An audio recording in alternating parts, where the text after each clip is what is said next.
Wings of Fire, an autobiography of Abdul Kalam, doctor Avul Pakir Jainulabdeen Abdul Kalam. ये सिर्फ एक नाम नहीं है, ये एक फीलिंग है, काइंडनेस, इंस्पिरेशन और भरपूर नॉलेज की। हम सभी ये बात तो जानते हैं कि डॉक्टर एपीजे अब्दुल कलाम हमारे देश के 11th प्रेसिडेंट रह चुके हैं। एज अ प्रेसिडेंट उन्होंने अपने देश और देश के लोगों के लिए काफी ऐसे काम किए जिनकी वजह से उन्हें पीपल्स प्रेसिडेंट का टाइटल मिला और साथ साथ पद्म भूषण और भारत रत्न जैसे अवार्ड से भी सम्मानित किया गया। इतना ही नहीं, वो एक इंडियन एरोस्पेस साइंटिस्ट भी थे जिन्होंने काफी सक्सेसफुल मिसाइल्स का इन्वेंशन किया। अग्नि और पृथ्वी, ये दो उनकी बहुत फेमस मिसाइल्स हैं, इसीलिए उन्हें the missile man of India भी कहा गया है। इसके अलावा अपने देश के लिए उनका प्रेम और अपने काम की तरफ उनकी वफादारी, ये दो वो इंपॉर्टेंट चीजें हैं जिन्होंने उन्हें इस देश की आने वाली पीढ़ियों के लिए एक रोल मॉडल बनाकर खड़ा कर दिया। इस कुकू एफएम बाइट में मैं डॉक्टर कलाम की ऑटोबायोग्राफी को उन्हीं के स्टाइल में सुनाऊंगा, जिससे आप कलाम साहब की इंस्पिरेशनल जर्नी से और अच्छे से कनेक्ट कर पाएंगे। मेरा जन्म मद्रास के एक छोटे से गांव रामेश्वरम में एक मुस्लिम फैमिली में हुआ था। मेरे पिता जैनुल अब्दीन एक बहुत ही स्ट्रिक्ट और डिसिप्लिन्ड फादर थे। मैंने उन्हें बचपन से ही नमाज के लिए मस्जिद में जाते देखा था।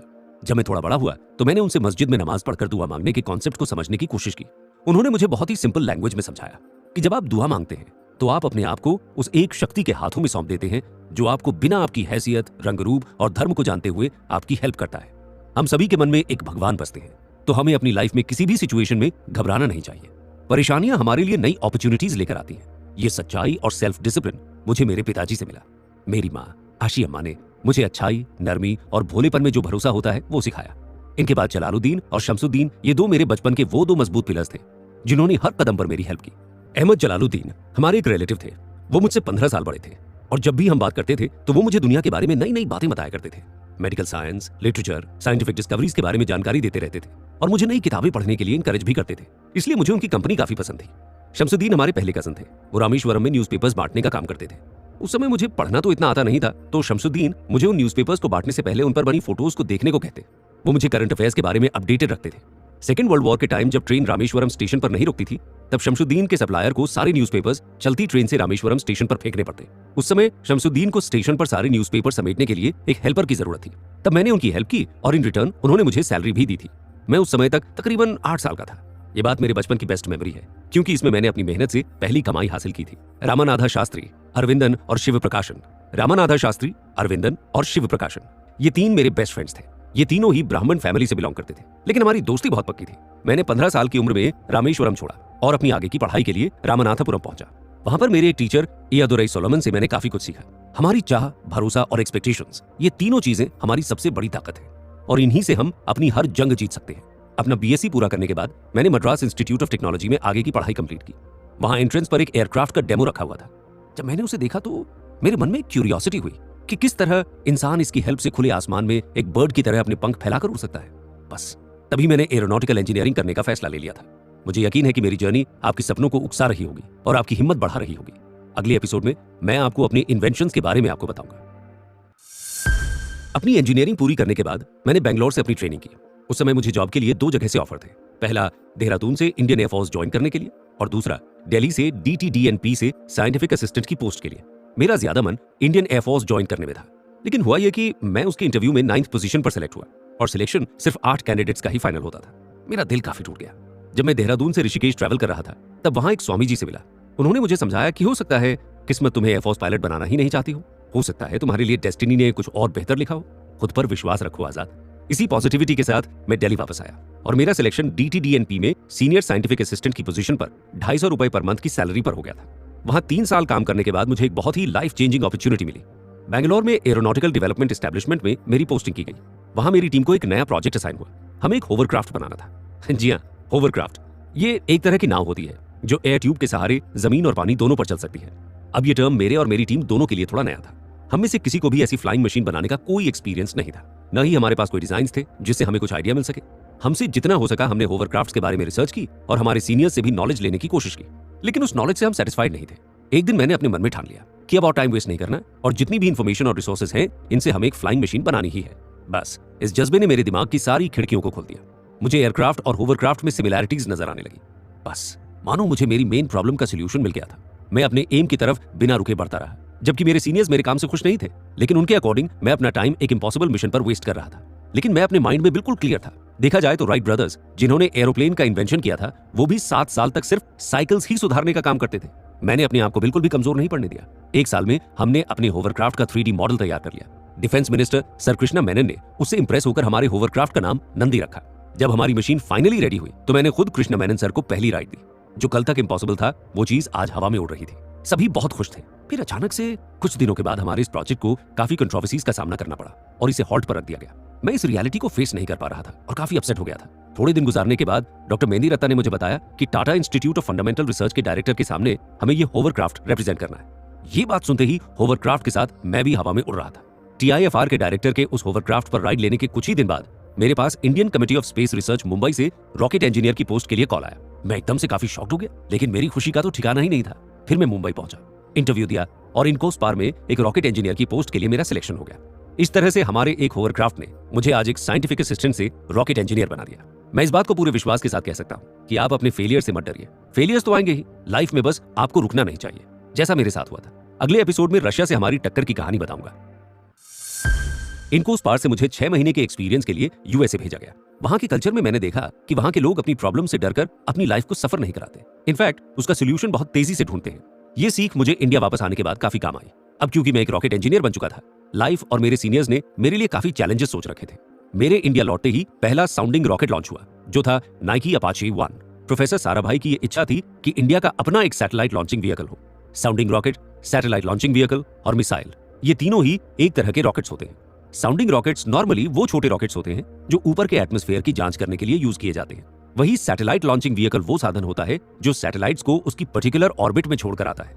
और मिसाइल, वो तो आप और मैं जानते हैं, ये और ज्यादा कॉम्प्लेक्स सिस्टम है जो नॉर्मली वॉर्स में यूज किया जाता है। प्रोफेसर साराभाई की सोच team work makes the dream work ने देर से ही सही, लेकिन 2 इंडियन रॉकेट्स रोहिणी और मेनका को थुम्बा से लॉन्च कर दिया। अब हमें इंडियन पेलोड्स को लॉन्च करने के लिए फ्रेंच रॉकेट्स की जरूरत नहीं थी।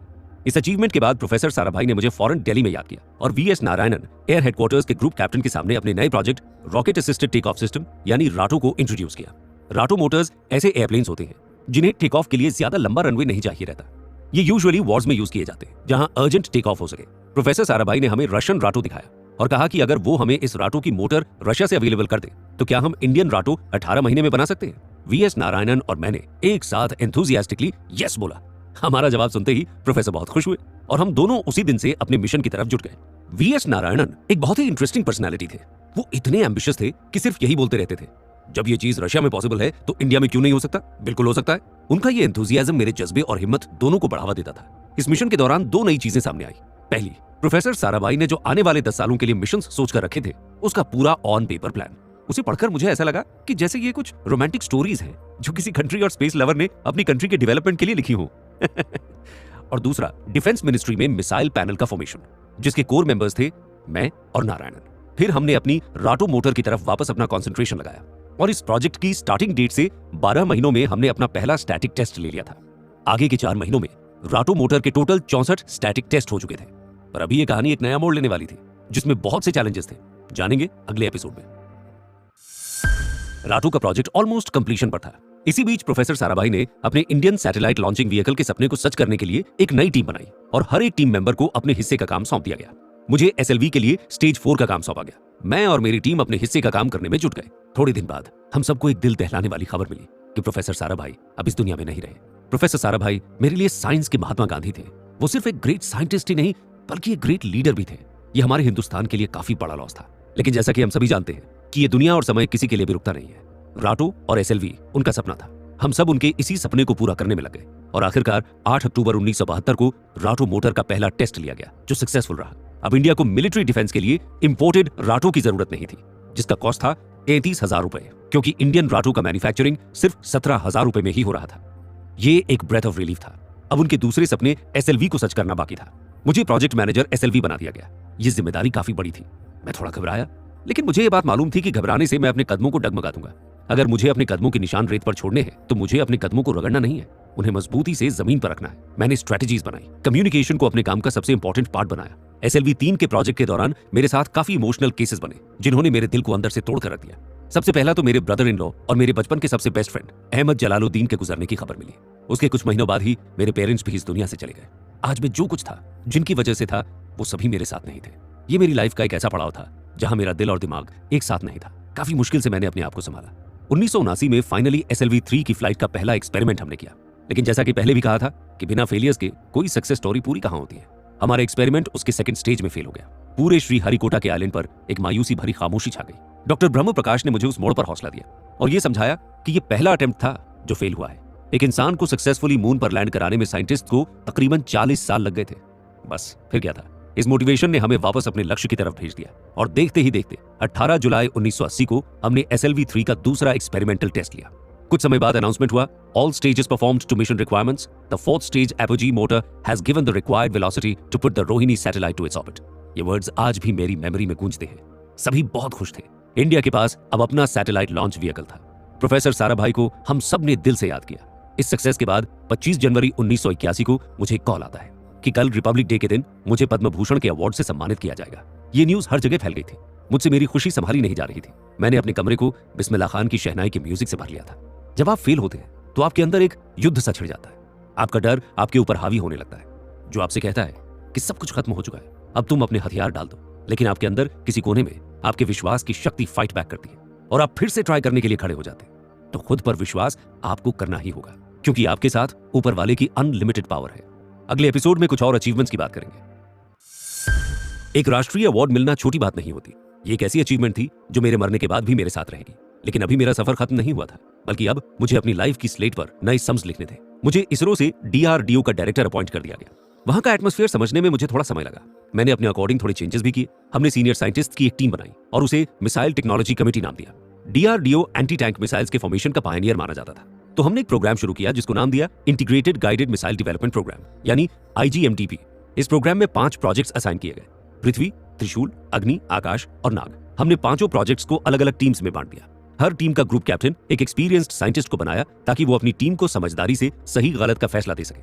आकाश और नाग को अभी फ्यूचर मिसाइल्स में रखा गया। हर महीने एक ग्रुप मीटिंग सेट की जिसमें सारे साइंटिस्ट, जूनियर्स और सीनियर्स सब एक साथ ग्रुप कॉन्वर्सेशन करें। मेरे हिसाब से किसी भी प्रोजेक्ट का सक्सेसफुल आउटकम एक proper planning, visualising, goal setting और भरोसे से मिलता है। तगड़ी मेहनत और लगन के बाद 16 सितंबर 1985 को मिसाइल प्रोग्राम की पहली मिसाइल त्रिशूल श्री हरिकोटा से लॉन्च की गई और ये टेस्ट सक्सेसफुल रहा। त्रिशूल के बाद पृथ्वी का लॉन्च पूरे 3 साल बाद 25 फरवरी 1988 में हुआ।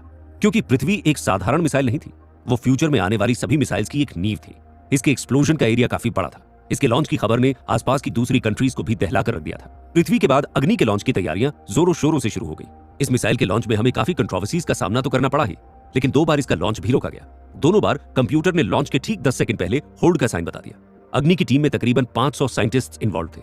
सभी काफी निराश हो गए। अखबारों में तरह तरह का मजाक बनने लगा। तब मैंने अग्नि के टीम मेंबर्स के साथ अपने SLV के पहले फेलियर की कहानी शेयर की, उनकी हौसला अफजाई की और फाइनली 22 मई 1989 को अग्नि का तीसरा और सक्सेसफुल लॉन्च हुआ।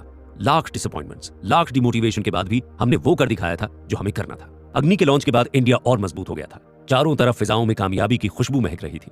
1990 के रिपब्लिक डे पर इन मिसाइल्स का लॉन्च सेलिब्रेट किया गया। मुझे एक बार फिर पद्म विभूषण से सम्मानित किया गया। डॉक्टर APJ अब्दुल कलाम ने अपने रिटायरमेंट के बाद ये सोचा कि उनकी कलम से आने वाली पीढ़ियां भी कुछ सीख सके। उनकी लाइफ की सक्सेसफुल जर्नी से इंस्पायर होकर और फेलियर से सीखकर क्यों ना एक कामयाब हिंदुस्तान बनाया जाए।